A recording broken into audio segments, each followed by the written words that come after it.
Remember that kid last year that willingly died in testing with those drugs and stuff? Oh, wait, sorry. What I meant to say was the 100 million animals that died last year unwillingly in animal testing.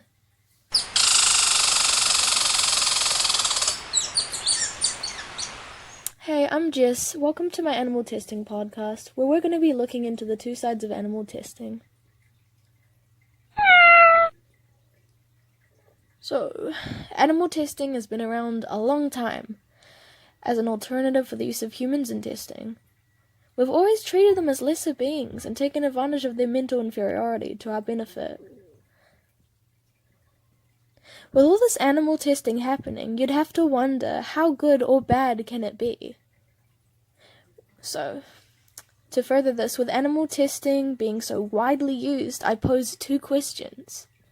What is good or helpful about animal testing, and what is harmful or inhumane about animal testing?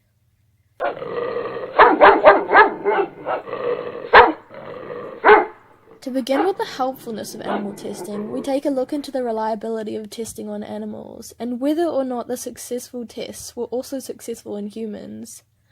Studies seem to show that the majority of tests that passed in animals, estimated 95 out of 100, were not so positive in humans. Animal testing seems to be helpful from an outside standpoint. The animal's generations and entire life can be studied. Some have similar nervous systems or DNA or even body types, which individually come in handy in the tests, and can potentially be successful if studied correctly. However, if all effects on each piece of the body are not looked at correctly, it may make for a wrong study. For an example, let's say a drug's effect on the liver and the heart of a monkey is studied, and the results are positive in monkeys and humans because they're so similar in that way. However, despite this drug is also working correctly in the human's heart and liver, it seems to affect the immune system of the human terribly, which did not happen in the test on monkeys. Even so, animal testing continues to be the only way to test products and drugs from a biological perspective, where a whole immune system, body, life, generation of animals can be studied, and therefore stays the most useful, cheap, and time-fulfilling.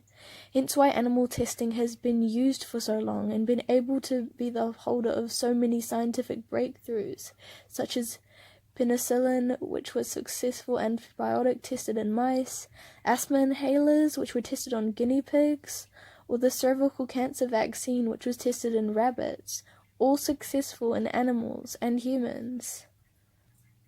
Hearing this, we can see how useful animal testing has been in society for a long time. But what's inhumane about animal testing?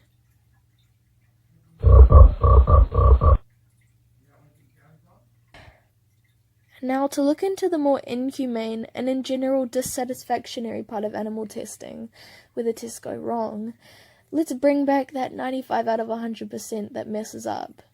If we put this into a global scale and say that all the drugs tested were put out on a global scale to humans, even the deadly successful animals but not successful in human ones, our population at this moment would be an estimated 390 million.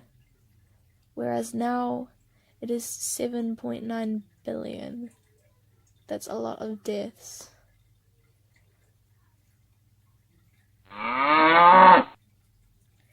Other reasons for why testing on animals could be inhumane could be the fact that it causes a large amount of unnecessary suffering and waste. The fact that animals are deemed similar to humans should even further prove that they will suffer with these drugs the same way humans and should be sympathized with. So to finalize this, we can see that animal testing's been very, very useful for a long time, even though it's very harmful on animals, it's wasteful, it's unnecessary in some aspects, and it usually goes wrong. We can say it has been very helpful in a lot of scientific breakthroughs. and it continues to be the best source of information for these drugs.